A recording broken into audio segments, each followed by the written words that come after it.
Most people see and use books every single day, yet the average person tends to not even know any history regarding the evolution of books. So we asked our friend Elisa LeBron the question, how far do you think books have come? I think books today, in the terms of appearances, they look the same, but in the writing, it has changed a bit.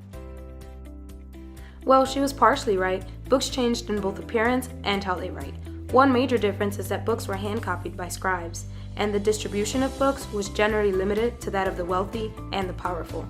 Early forms of books ranged all the way from papyrus to what kind of looks more closely to what we use today, the codex. But we'll get to all of that later.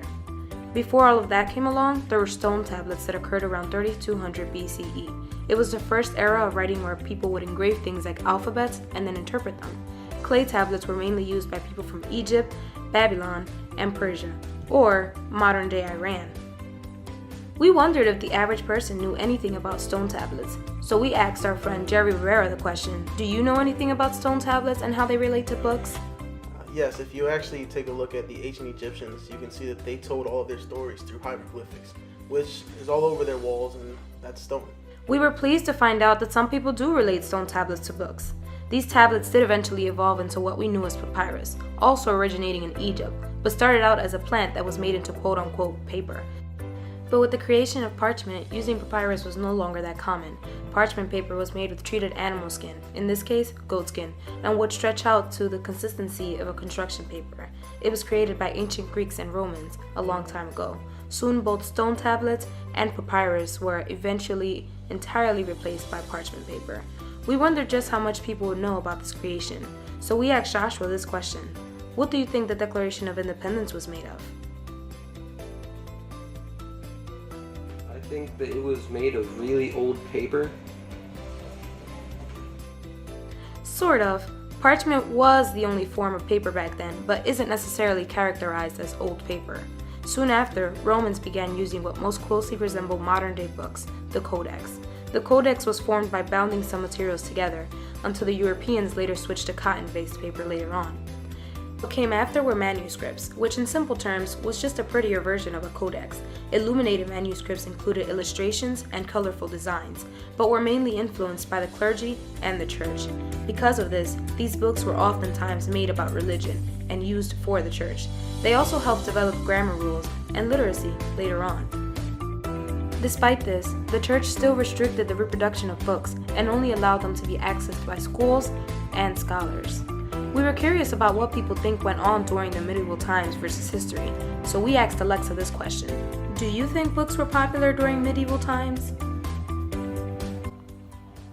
Well, I do think they were extremely popular just because they were our only way of getting knowledge back in the day. As we learned, that unfortunately was not the case. But all of this changed with the invention of the printing press, created by a man named Johannes Gutenberg. The printing press relied on moving metal type, which worked by applying pressure to an inked surface that would lay on paper placed over blocks of raised wood.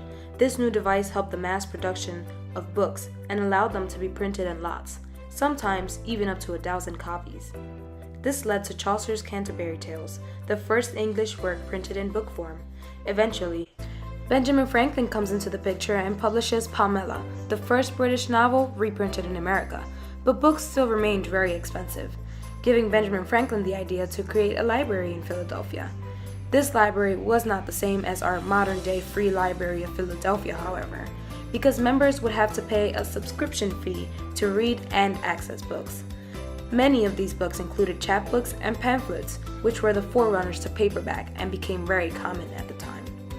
So, how exactly did this change the way people live? Well, this new technology allowed people to access information and knowledge, permitting them to challenge their superiors and society in general.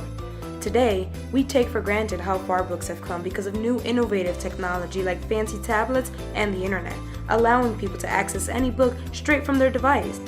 So maybe now, after learning about the evolution of books in this video, we'll ask ourselves, I wonder where this book came from.